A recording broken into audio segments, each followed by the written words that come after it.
Well, let's jump into Exodus 18. And as I telegraphed at the end of the last episode, we have talked about this topic, or this chapter, is a better way to say it, in other episodes. So for those who might be new to the podcast, you could go back to episode 249, and that was the one, did the Israelites believe their judges were gods? And that's something that pertains to Exodus 18 because of the incorrect idea that references to plural gods like in Psalm 82. Well, that's just a reference to the Israelite judges who helped Moses decide cases. And there are various passages people try to defend that idea. Never mind that the council of Psalm 82. If you go over to Psalm 89, the council is in heavens. Never mind sons of God language everywhere else is divine beings. But people are even in the evangelical tradition, especially in the evangelical tradition, don't like multiplicity of Elohim, even though that's what's in their Hebrew Bible. So one of the theories that's invented to explain it away is the Israelites thought their judges were gods, and people go back to Exodus 18 because that's where Jethro and Moses have their conversation about, hey, Moses, this is kind of stupid to sit here all day long and decide all these cases. You need to appoint judges. And you can listen to that passage. I would recommend actually reading Exodus 18 yourself, and you will notice that the judges that are appointed there are never called Elohim. Period. Never. So you could listen to that episode for that point. You could also listen to episode 109, even further back. And that one is on Jesus' use of Psalm 82 in John 10. So it's called John 10, Gods or Men. And it taps into this idea of Psalm 82 talking about just people. So we hit Exodus 18 in both of those episodes. So what I'm going to do in this one is spend the time in our episode really on it's going to be a topical episode, elders in the Hebrew Bible, elders in the Old Testament. And there's a lot more variety here. And if we were doing books like historical books, Samuel or Kings or something like that, when you actually get into the titles of individuals in the bureaucracy, sometimes it really matters, to help understand sort of the Game of Thrones, even though I've never seen an episode of that show, but I'm going to use it because so many people know what it is. But the sort of the palace intrigue that goes on in the Bible, in different reigns, especially David and Saul, it helps to know who the players are and who they're not and where they overlap. And we're going to get into some of that in this episode with elders, because one of the articles I'm going to reference uses the episode with Absalom to kind of flesh out who the players are in that episode, and it helps us understand a little bit more about elders, at least one group of them. So we're going to do something topical this time because we've already covered the turf, the theological turf in this passage elsewhere. I do want to point out one thing though before we run into it. In Exodus 18, I'm going to just read the first 5 verses, and I'm going to go to the last verse because we have another issue here that makes a Sinai in Midian equation really difficult. Okay? So just a geographical note here. So Exodus 18 reads as follows. Jethro, the priest of Midian, Moses' father-in-law, heard of all that God had done for Moses and for Israel, his people, how the Lord had brought Israel out of Egypt. Now Jethro, Moses' father-in-law, had taken Zipporah, Moses' wife, after he had sent her home, along with her 2 sons, and the name of the one was Gershom, for he said, I have been a sojourner in a foreign land, and the name of the other, Eleazar, for he said, the God of my father was my help, and delivered me from the sword of Pharaoh. Jethro, Moses' father-in-law, came with his sons and his wife to Moses in the wilderness where he was encamped at the mountain of God. I'm going to read that over again. Jethro, Moses' father-in-law, came with his sons and his wife to Moses in the wilderness where he was encamped at the mountain of God. Now let's go down to the last verse of Exodus 18. So in the meantime, we're going to get this conversation, and I'll read that when we get into the elders thing here in a moment. But the last verse says this. Then Moses let his father-in-law depart, And he, Jethro, went away to his own country. That tells you that where they were at the mountain of God is not in Midian proper, because Jethro goes back to Midian. First 5 verses, Jethro comes from Midian, and now he goes back to Midian. So, the Sinai, Midian equation there has a rough time with that. You got to do something with that. And we're not going to spend yet another episode on, the location of Sinai, but there you go.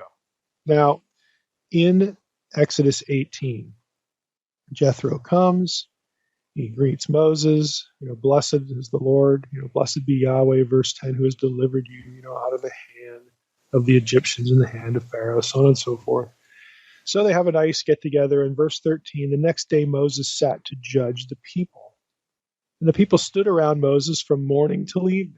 When Moses' father-in-law saw all that he was doing for the people, he said, "What is this that you are doing for the people? Why do you sit alone and all the people stand around you from morning until evening?" And Moses said to his father-in-law, "Well, it's because the people come to me to inquire of God. When they have a dispute, they come to me, and I decide between one person and another, and I make them know the statutes of God and his laws." Moses' father-in-law said to him, "Boy, you're dumb." That's my translation. He says, "What you're doing is not good. You and the people with you will certainly wear yourselves out, for the thing is too heavy, for you." And again, we kind of know the rest of the story. Now, what I want you to notice, I'm going to go back up to verse 12. Catch this. Jethro, Moses' father-in-law, brought a burnt offering. They have a nice get-together and sacrifices to God. And Aaron came with all the elders of Israel to eat bread with Moses' father-in-law before God. And then the next day Moses sat to judge the people. See, the elders and the judges that are going to be appointed in this passage are two separate things. They're two separate bodies. The elders already exist. We're going to see that today. The people who are appointed here are called judges. They make judicial decisions. So he gets this idea from Jethro. Jethro says, "Hey, verse 21, look for able men from all the people, men who fear God, who are trustworthy and hate a bribe, and place such men over the people as chiefs of thousands, of hundreds, of fifties, and of tens. And let them judge the people at all times. And every great matter they shall bring to you, but any small matter they shall decide themselves. So it'll be easier for you, and they will bear the burden with you. If you do this, God will direct you. You will be able to endure, and all this people also will go to their place in peace." And then Moses does that. So that's what Exodus 18, gives us, the backstory to how we get judges, these people who have judicial authority in Israel. Now, what we're going to find as we get into the issue of elders is that it's not that neat of a division. You're going to see the elders have this authority as well. You say, well, how does that work? Like, why is there overlap?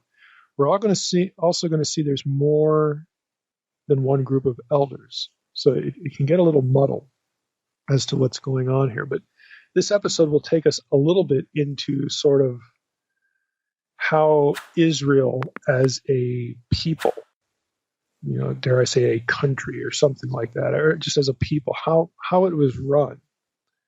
And there's a really important point of demarcation here. There's how things went before the monarchy and how things go after the monarchy. So once you get a king, things change. Everything is run through the bureaucracy of the king. He has his own bureaucratic ways of dealing with things. Now, he's going to have to deal with what has gone before, but the power of the elders and the judges, but especially the elders, is going to fade. It's going to decrease once you get into the monarchy. But let's just start with the terminology generally. And on the episode website, I'm going to have a couple of documents. One is just going to be a lot of references to the term elder so that you don't have to look them up. I'm going to try to do some summary here, but you can refer to the document later on.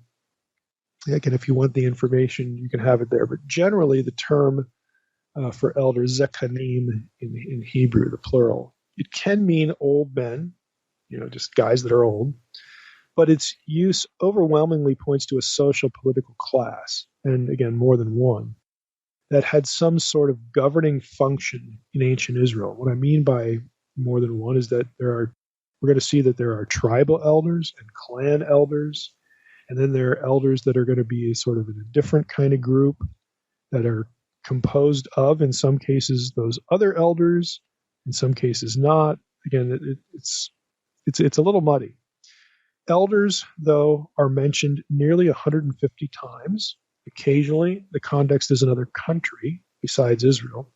Genesis 50, verse 7 talks about the elders of Egypt. Okay, and Numbers 22 is another one for the Moabites. But typically, the references are overwhelmingly to elders in Israel.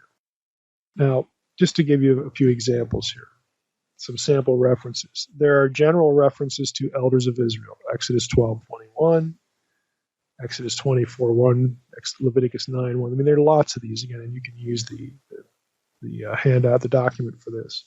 So you get general references to elders that, okay, there's a body, there's a group that has some authority in Israel, just generic. You also get the phrase elders of the house of Israel. And the references here are Ezekiel 8:11 and 12, Ezekiel 14:1, and Ezekiel 20, verse 1. Now, again, we did a whole series of episodes on Ezekiel. Elders of the house of Israel, the northern kingdom, the 10 tribes of the north, they're gone by the time of Ezekiel. Their history, they're toast, they're lost. Those are the lost tribes, the 10 tribes. So we talked about how Israel, in a sense, just means the people of God who are left, okay, which would technically be Judah. But again, this is a title that would have had a long history in the nation when we had all 12 tribes, and so the terminology stays the same and is really a reference point to the people of God, okay, the Israelites collectively in whatever form they take. You also have phrases like elders of the congregation, Leviticus 4:15, Judges 21:16, are the two instances. So again, this basically says, hey, you have men in Israel who represent the congregation in various ways. Okay, so it's very general. Deuteronomy 31:28, though, is an example where we get elders of the tribes. So each tribe has elders as well. We also get a phrase, elders of Judah, or elders of Jerusalem. Again, this is when we get into the monarchy period.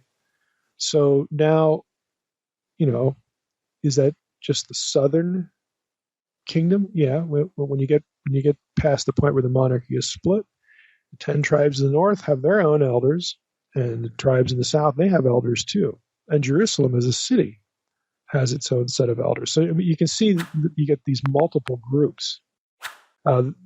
Major phrases, a lot of the occurrences are elders of the people, elders of the land.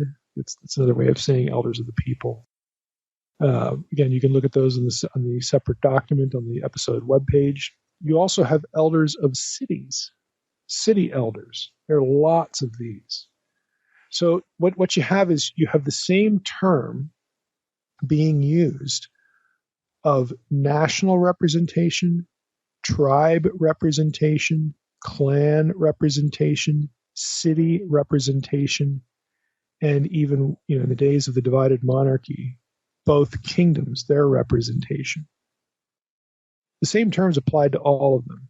So sometimes there could be overlap, sometimes there won't be, and sometimes, I would say most of the time, you don't know which group really is even being talked about.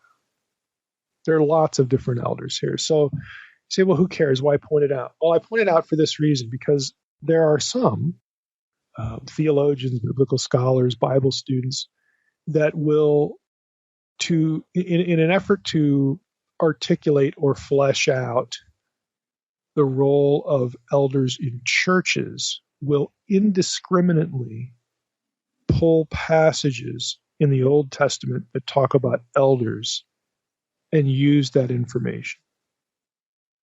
I'm sorry, but local churches are not theocracies. Okay, they are not the northern kingdom or the southern kingdom. They are also not tribes and clans. Okay, so you need to exercise a little more care than you might think on occasion to try to determine the best you can. What is the context? What kind of elder are we talking about in the Old Testament at any given verse that we might want to use to explain to our people what our elders in church do? You can't just pull them all because they had different roles. And some of those roles are national political roles, or maybe advisor to kings roles that aren't really going to overlap to the care of sheep in the local church. So again, I'm not going through a host of these. I mean, there are 150 of these. You can look them up yourself. Again, or use the sheets for some of the ones that have multitudes of hits for the phrase. But I'm just pointing out that we need to exercise a little bit of care here, because elders doesn't always mean the same group in the Old Testament. You got 5 or 6 groups.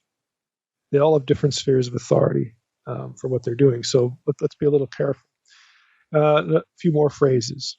Elders of the Jews. That's an interesting phrase because it occurs only in the later books. Ezra 5:5, Ezra 6:7 and 8, and Ezra 6:14. And that's where we get the term Jew.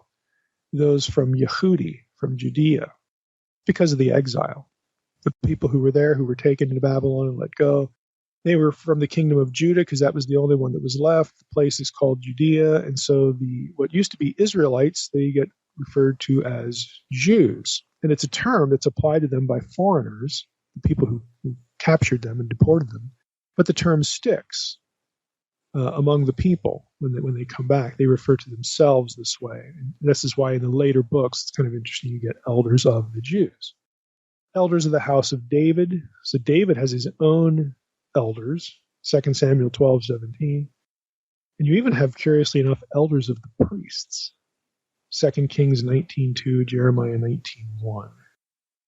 So again, you get a lot of variety here with elder stuff. So let's not be indiscriminately using Old Testament references. The good way to say it is either to explain the role of elders in the church, or, this is the negative way to put it, to prop up some idea, in your church. Now let's try to take things in context. Do the best you can to determine which group we might be dealing with and what the groups do. So functions of the elders in Israel. Let's talk about that a little bit. Generally, their role is representational. They represent the entire Israelite community in a political or governmental sense. Again, whoever the leadership is, they represent the people to those leaders. They're sort of go-betweens. And occasionally they do that in religious context. Now, some examples. Elders are witnesses to the striking of the rock at Massah, Exodus 17:5 and 6. Again, they apparently represented the people in that episode. They're bearing witness to what's going on there. Because not every person in the Israelite camp can crowd around and watch that. Another example would be their elders are given Passover instructions back in Egypt, Exodus 12:12. And naturally they're supposed to then go back to the people and tell them what to do. Elders approach Moses on behalf of the people in Deuteronomy 5:23, along with heads of the tribes. So this is curious. Again, you have tribal elders and you also have heads of tribes. So now we have a different phrase. Well, what's the difference? Are they the same? Two ways of referring to the same bunch? Well, it's hard to know, because sometimes you could say that, you could read that in a passage. Other times they seem to be just distinct groups. Again, it's hard to know. The elders of Israel ask Samuel for a king. 1 Samuel 8, when Samuel gets the request, it comes from the elders of Israel. Psalm 107:32 seems clearly a representational body, but it also is likely about decision making. Let me go to that passage, Psalm 107:32, and just read that to you. It's kind of an interesting verse. Let them extol him in the congregation of the people and praise him in the assembly of the elders. Now, are we to read that and say, well, this congregation of the people, that is the assembly of the elders, or is the assembly of the elders a distinct body, distinct from the congregation of the people?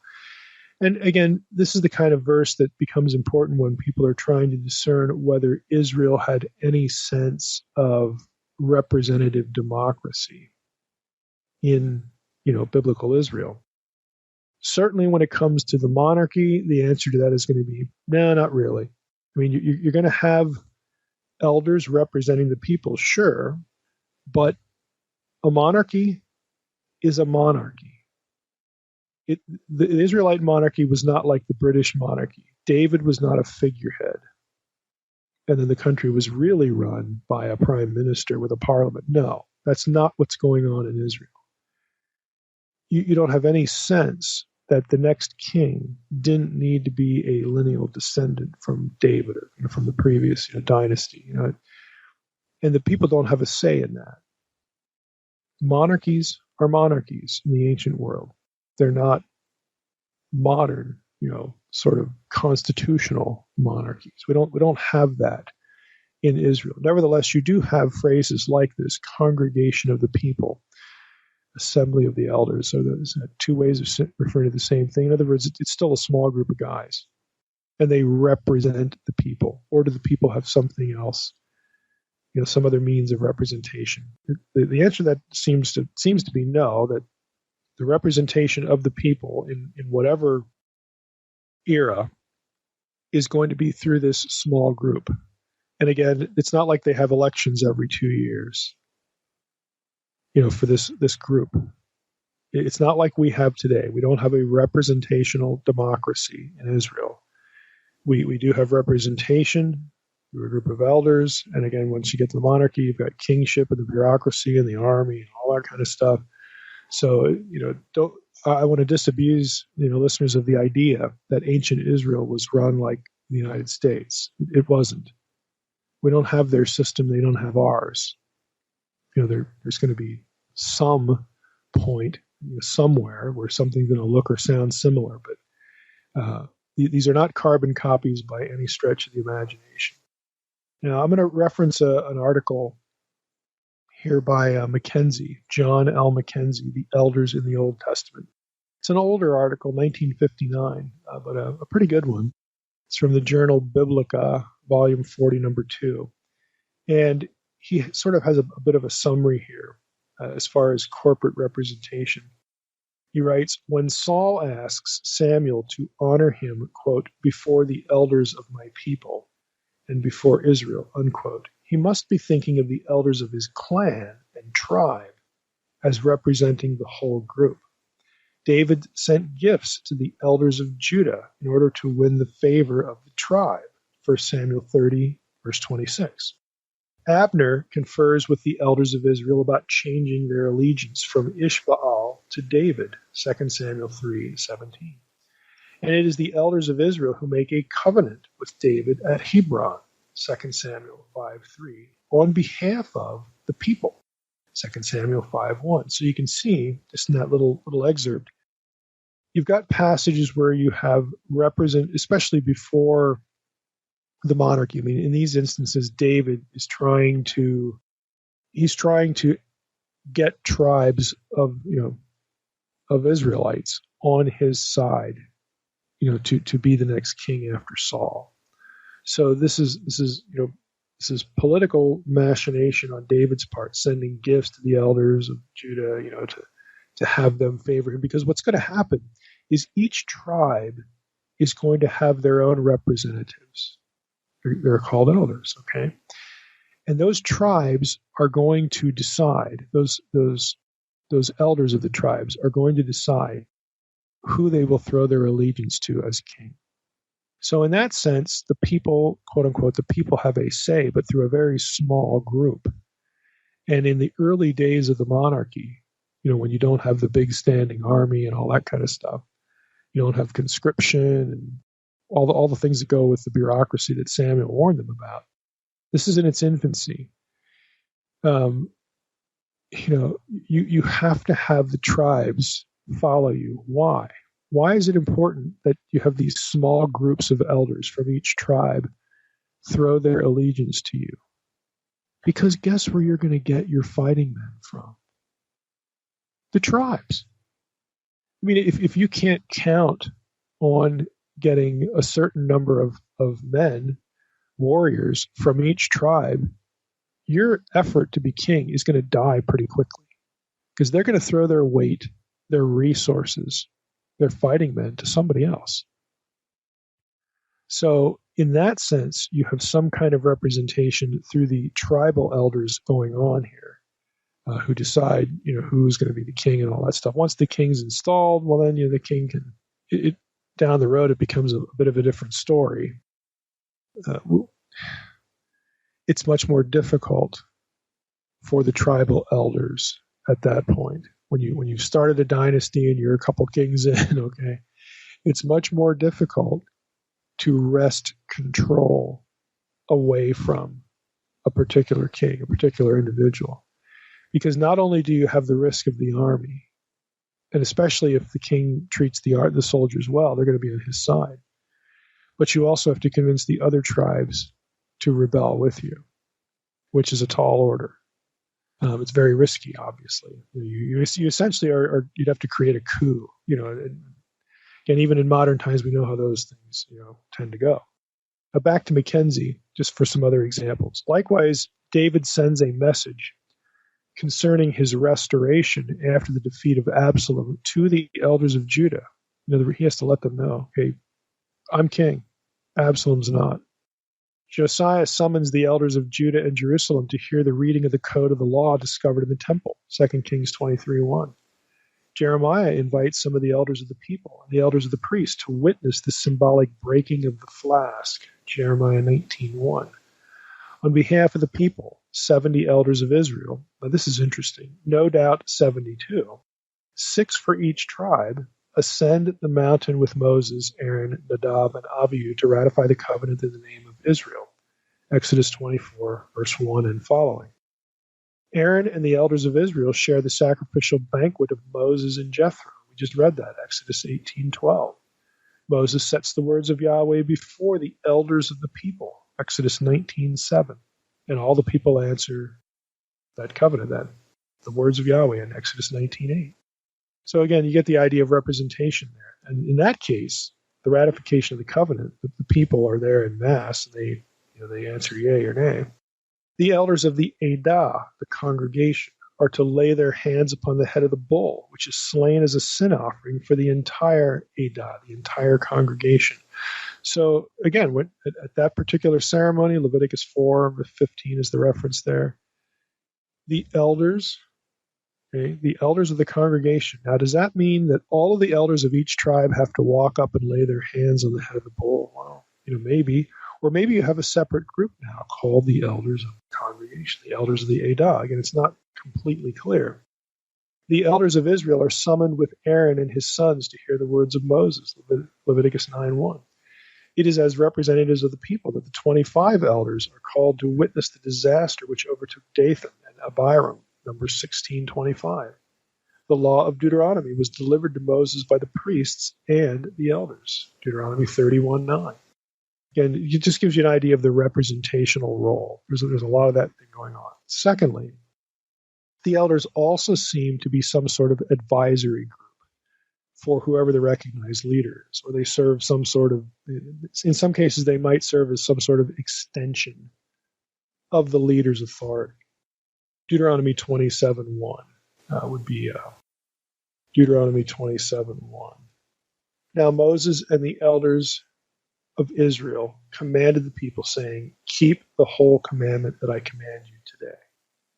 So there you have the elders sort of either mouthing with, or by virtue of the fact that they're with Moses when this command is issued, they therefore become an extension of the enforcement of the command.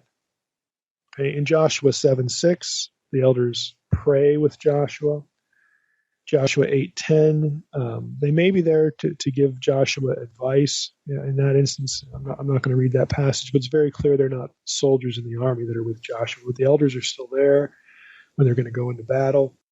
Are they advising Joshua militarily on what to do? Well, again, we're not told. We just don't know. But in this general regard about giving advice, it's interesting to note that the elders of Israel existed as a group, again, before Moses heard Jethro's idea about appointing judges. So you have elders exist prior to that point, and they are giving advice. And so this might suggest that the elders were, or the judges are a lesser authority than the elders. And I think that is the case. I think the elders are a higher authority. You never have the judges that are appointed in Exodus 18 doing some of the things that the elders are, like showing up at a ceremony and approving something, or becoming extensions of governing authority, or, receiving gifts so that they'll, throw their allegiance, one way or the other. You don't have that of judges. Judges are just completely judicial. They're deciding cases between, disputants in regard to the law. That's what they do. Now, it's a big deal. Well, again, why point that out? Would you really call the lower guys on the totem pole Elohim? No. Okay, not only are they not called Elohim in Exodus 18, but neither are the elders ever called Elohim. And in fact, if you want to really get picky about it, when it comes to Moses' role before and after his conversation with Jethro about deciding, all the cases or now the big ones, Moses isn't called Elohim either.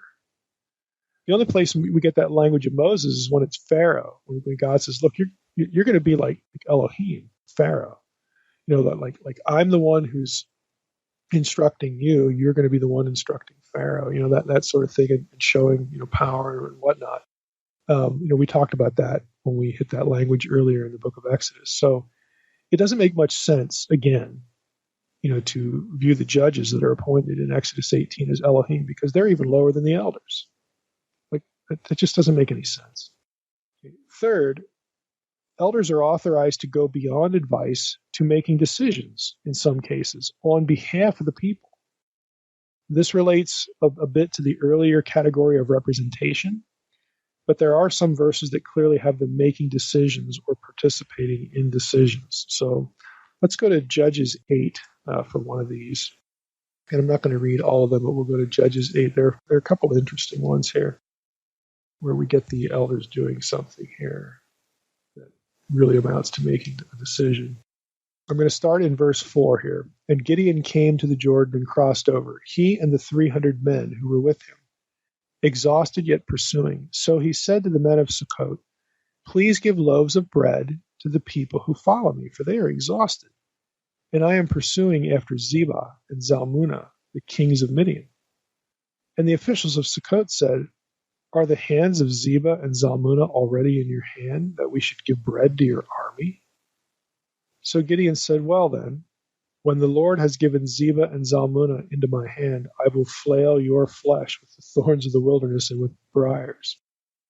And from there he went up to Penuel and so on and so forth. Now, so Gideon shows up at this particular place and he asks for food, for the men who are with him. Now, the elders aren't mentioned there, but if we go down to verses 14 to 16, actually, I'll start in verse 13 here. Then Gideon, the son of Joash, returned. This is after he defeats Zebah and Zalmunna. He returned from the battle by the ascent of Heres, and he captured a young man of Sukkot, and that was the place that just refused him, and questioned him. And he wrote down for him the officials and the elders of Sukkot, 77 men. And he came to the men of Sukkot and said, "Behold, Zebah and Zalmunna, about whom you taunted me, saying, Are the hands of Zebah and Zalmunna already in your hand, that we should give bread to your men who are exhausted?" And he took the elders of the city, and took thorns of the wilderness and briars, and with them taught the men of Sukkot a lesson. So it's a great translation there. The point here is that in the first request, the elders aren't mentioned. He just talks to the men of Sukkot. But in the second, the elders are mentioned along with officials. So apparently, the elders were part of the decision-making process, in this case, a very poor decision, to not give Gideon and his men food. So that the elders here have some decision-making authority, decision-making capacity. Let's look at another one, 1 Samuel 4:3. This is the Ark of the Covenant, with the Philistines episode. When the people came to the camp, the elders of Israel said, "Why has the Lord defeated us today before the Philistines? Let us bring the Ark of the Covenant of the Lord here from Shiloh, that it may come among us and save us from the power of our enemies." So apparently, the elders have the authority to go to the priest and say, "Cough up the ark," or "Bring the ark here." I mean, they have the authority to do that. They make the decision. They carry it out. Of course, it ends in disaster. And this is 1 Samuel. This is prior to the kingship.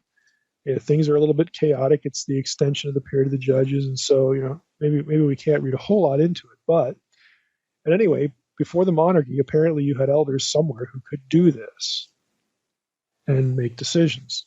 One that's later in Israel's history, Jeremiah 29:1. Jeremiah 29:1. These are the words of the letter that Jeremiah the prophet sent from Jerusalem to the surviving elders of the exiles, and to the priests and the prophets and all the people whom Nebuchadnezzar had taken into exile from Jerusalem to Babylon. Now, apparently, again, what this verse implies or suggests is that in the exile, you have people who were elders of Judah, the two tribes, who were still in existence at the time Nebuchadnezzar shows up, and they get deported, and they're still considered elders in the exile. So even in the exile, it seems that you had a small group, again called elders, who represented the community and could make decisions for the community. Now, there are lots of examples of judicial roles where elders are deciding cases. Deuteronomy 19:12. Just read maybe one or two of these. Deuteronomy 19:12. I'll go back to verse 11. But if anyone hates his neighbor and lies in wait for him and attacks him and strikes him fatally so that he dies, and he flees into one of these cities, the cities of refuge, then the elders of his city shall send and take him from there and take him over to the avenger of blood so that he may die. Again, they're giving him up here. So maybe these aren't the avengers, the cities of refuge. I'd have to read the whole passage here. It's talking about three other cities. Oh, yeah, it is the cities of refuge. So the elders have the authority in these cities to hand over somebody who does this to the avenger of blood. So that's judicial authority in the city. So I'm not going to read other passages, but elders have this ability as well. So at this point, we have several groups emerging. We've got a royal elder group, or a group of elders that advises whoever's the leader, whether it be a king or somebody like Moses or whoever. We have city elders. We have family and clan elders. Okay, so we've got at least three distinct groups. Before the monarchy, again, the function of elders might be further nuanced this way. There are passages where elders, that term occurs in relation to other individuals, like officers, quote unquote officers. Joshua 8:33 distinguishes the elders from officers, judges, and priests. Okay, Judges 8 did the same thing, distinguish them from princes. Psalm 105:22 does that. Deuteronomy 5:23 distinguishes the elders from the leaders, the heads of the tribes. Joshua 23:2 and 24:1 actually mentions four groups of leaders. Let's just go to that. Just read one of those. Joshua 23:2. Joshua summoned all Israel, its elders, its heads, those are the heads of tribes, its judges, and its officers. So you've got four layers of authority there. Now, what do we do with that? Again, it's hard to know exactly who does what and who can't step over the line, and you're infringing on somebody's authority and turf and so on and so forth. But again, the point of the episode is not to do all that. The point is that you have elders. They're not priests, at least we know that. They're not judges, although they can exercise judicial authority. Officers are probably, this is a guess, and this is an academic guess, the term for officers is distinct from all these other terms, and those are probably what you might call enforcers. Maybe like a police force sounds a little too clunky, but these are people who sort of make sure that the decisions of the elders or the judges get carried out. They enforce the law. Maybe that's just a better, broader way to say it. They enforce the decisions. So you have, a basic system here. System of representation, system of advice, system where decisions are made and they're enforced. And then, of course, you have the priests doing their things. Now, that's all before the monarchy. After the monarchy, things get, a little sketchier. The monarchy is complicated because of kingship. Now, I have another article here. Again, I can put these in the protected folder, the one by Mackenzie and this one, called The People and Kingship in Ancient Israel. Okay. This is by Chaim Tadmor, Tadmor, in the Journal of World History in 1968. So it's also a bit older. And this is the guy who uses the Absalom incident to sort of illustrate the hierarchy, the bureaucracy that's going on. So I don't know how much of this I really want to get into, because this is an extensive article. And the Absalom story.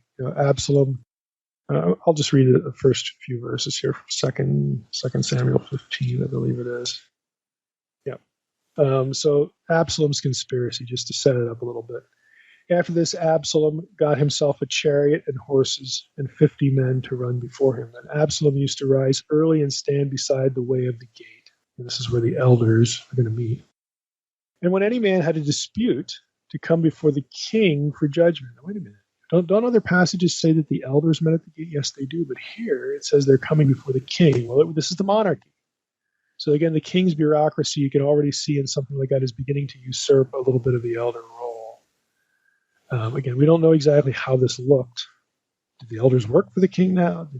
Are they getting usurped? Again, we can't really tell. But when any man had a dispute to come before the king for judgment, Absalom would call him and say, hey, come over here. From what city are you? And when he said, your servant is of such and such a tribe in Israel, Absalom would say, see, your claims are good and right. You're right, dude.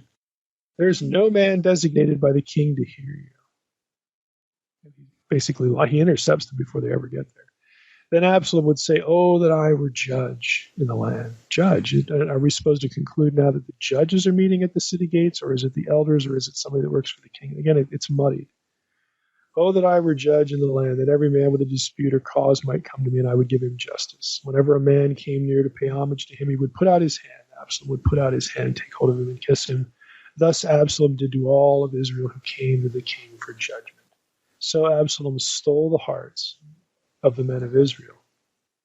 And at the end of 4 years, he's doing this for 4 years, Absalom said to the king, please let me go and pay my vow, which I have vowed to the Lord in Hebron. Is this a lie? For your servant vowed a vow while I lived at Geshur in Aram, saying, if the Lord will indeed bring me back to Jerusalem, I will offer worship to the Lord. The king said, go, have a good time. So he arose and went to Hebron, but Absalom sent secret messengers throughout all the tribes of Israel, saying, as soon as you hear the sound of the trumpet, then say, Absalom is king at Hebron.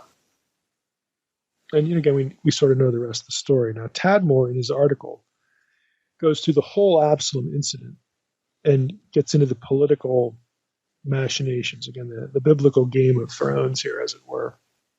He writes this: the forces arrayed behind Absalom are generally designated the elders of Israel and the men of Israel.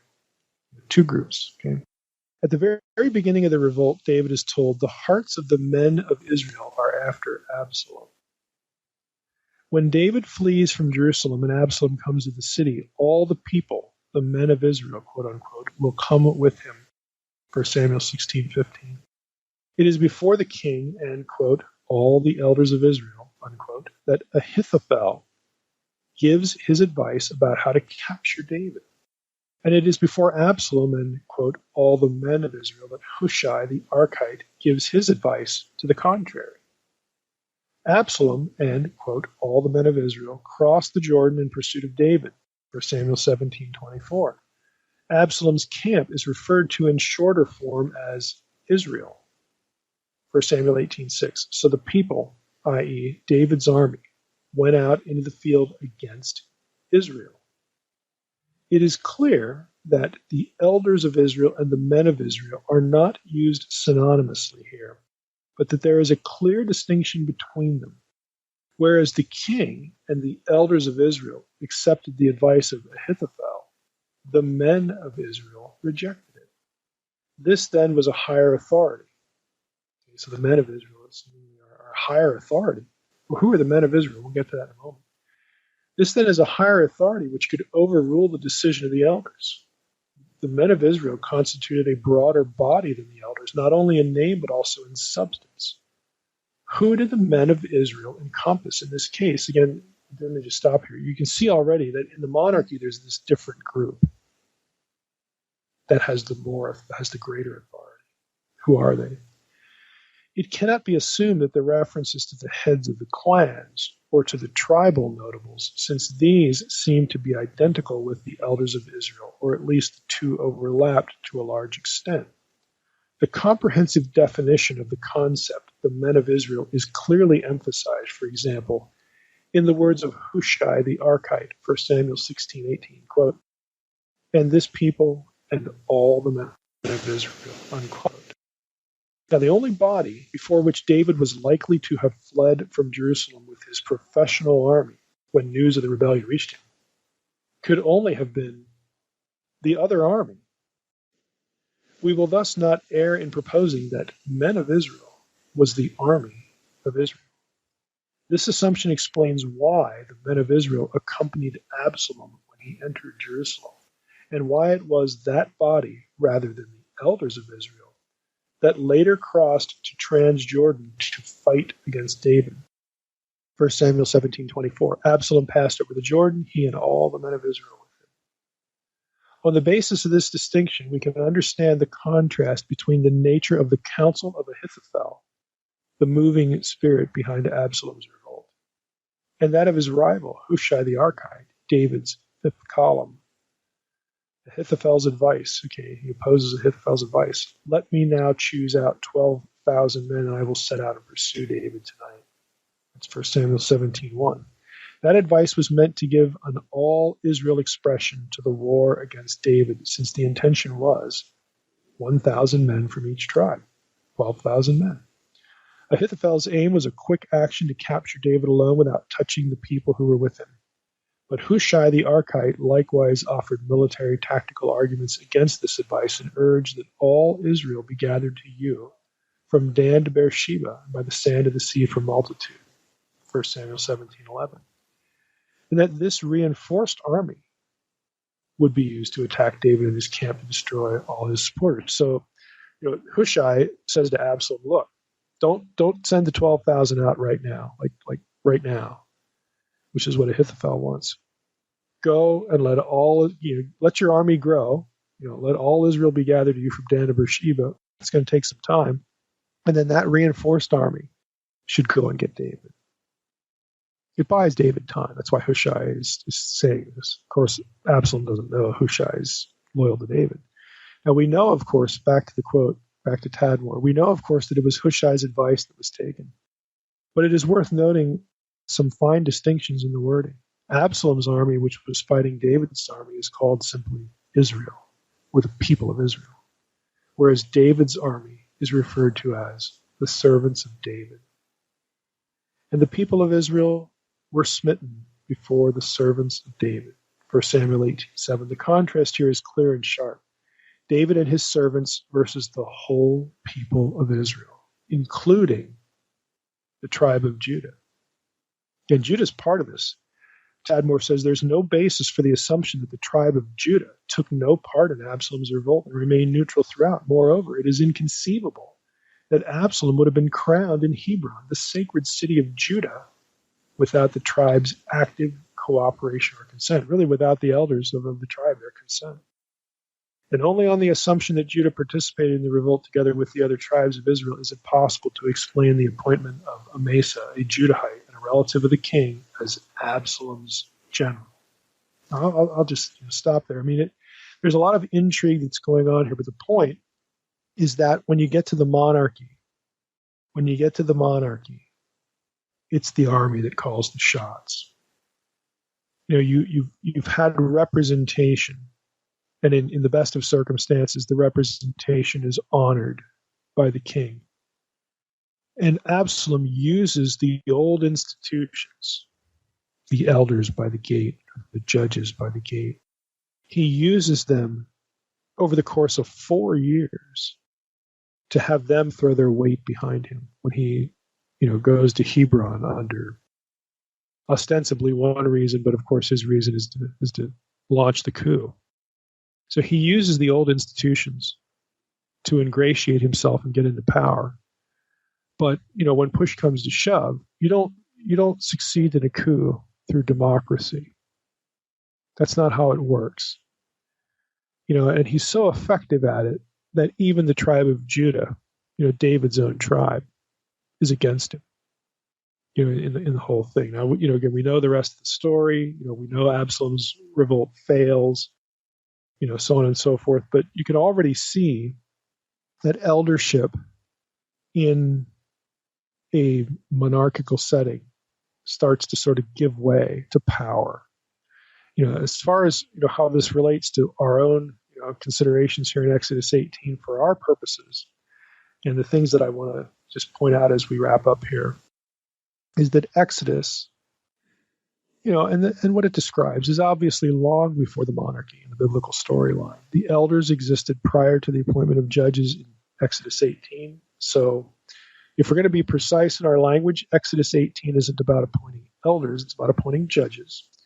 In addition, the men appointed at the suggestion of Jethro don't seem to be tied to specific tribes. They're not like the elders. You have elders of the individual tribes. These are just, again, random individuals that fear God and won't take bribes and so on and so forth.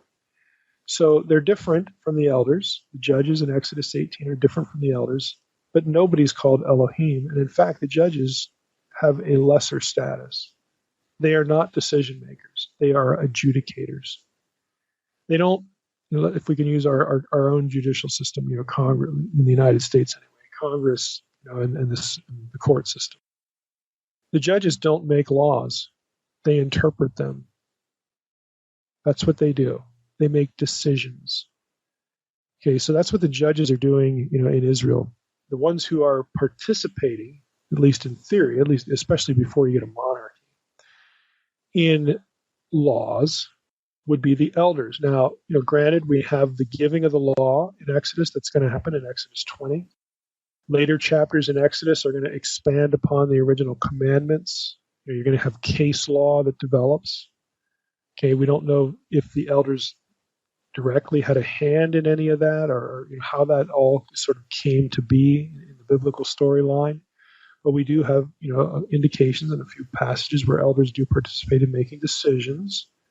So in theory, there could have been some participation there with making law. If anybody enforces the law, it's going to be the, quote, officers in Israel. They're the ones that are going to be charged with doing this. The priests, of course, are off doing their own things. They can police, the laws that pertain to them, obviously. But so we're talking about a civil situation here. But again, the guys appointed in Exodus 18 are lower level than the lawmakers. We'll just make that general statement. They're also lower than the priesthood, and they are not called Elohim. They're important, but they have a lower level. They are referred to consistently, again, by judging terminology. Second thing, let's go back to this 70 thing. It's kind of interesting. The men appointed in Exodus 18 are referred to by judging terminology. They're called judges, either the noun or the verb or the participle. Okay, the judging words in Hebrew. They have a judicial role, something elders might do, but for the most part, the judges are going to be doing this. So at this point, you could say the elders are tribal leaders because the judges aren't said to be specific tribal leaders. They're not even said to be from specific tribes. So the elders are the tribal leaders, the judges are underneath them. And it's kind of interesting, though, that the elders as tribal leaders, the Mackenzie's article that I read from suggested that there would have been 72. Even in Exodus 24, they're numbered at 70. Some scholars say, well, that's not 70 is probably a rounded number because 72 would mean 6 from each tribe. You have equal representation, blah, blah, blah, blah, blah. It's interesting if you go with the Septuagint in the table of nations, you get 72 there instead of 70. And so If you went with the Septuagint, you would have seven, and you bought this idea, 6 from each tribe. You'd have 72 representatives in Israel, and you'd have 72 nations in the table of nations. They would sort of mirror each other. It's kind of interesting whether that's true or not. Who knows? On the flip side, if you just go with the 70, okay, 70 nations in Genesis 10, and you go with the 70 elders in Exodus 24, you still have a mirror, regardless of the math. How do we know there was any concern that each tribe has the same number? We don't. That's just something scholars like to argue about and assume. We don't. But there seems to be some sort of mirroring going on here between the nations who are outside of Israel and who, of course, by covenant with Abraham, by covenant with Israel, then they're going to be brought back into the fold, into the family of God. There seems to be some mirror opposition between that number and the number of elders, like equal halves of the same family. And think cosmic, theological, these kinds of terms. The numbers might be useful for transmitting the idea that both Israel and the nations are two equal halves of the same family, just by virtue of the numerical structure. Again, just something interesting to think about. Third, duties of the men appointed in Exodus 18, judging, are not going to be the same as later judges in the period of judges, who are military deliverers, and they sort of operate alone. You don't have a committee. You have Gideon, Samson, Jethro, all these guys. They're not operating by committee, and they're military leaders. So just because the same term is used of the leaders in the period of the judges, don't assume that there's a one-to-one or equivalent relationship here. It's not really the case. The judges, again, of Exodus 18, again, they're low-level judiciary authorities. They are not military deliverers. And then lastly, again, just to reinforce the point again, in no case is any official in Israel called Elohim. None of these are called Elohim. There is no group of human authorities in Israel that is ever called Elohim. Zero. And so, again, this idea is artificial from the get-go to avoid divine plurality in certain passages. But if you want, again, a full treatment of that, go back to, again, the earlier episode. You have episode 109, which was Jesus quoting Psalm 82. But the big one on this would be episode 249. Did the Israelites believe their judges were Elohim, were gods? And the answer is no. But you get a full treatment of that subject there. So, again, for our purposes here, again, just wanted to do a topical episode. What were elders? What do they do? How many different groups are there? I mean, it's a lot more complicated than you would think. And the takeaway for us, again, today is in churches, again, where we have elder rule, elder authority. If your church does, then this is going to be pertinent. If it doesn't, well, then I think you can still take the principle. We are wise to not just indiscriminately go to the Old Testament, pull out the word elder, and then say, well, this is for the church. Okay, maybe it's applicable, maybe it's not, because there are different groups of these guys, and they had different spheres of authority, different functions.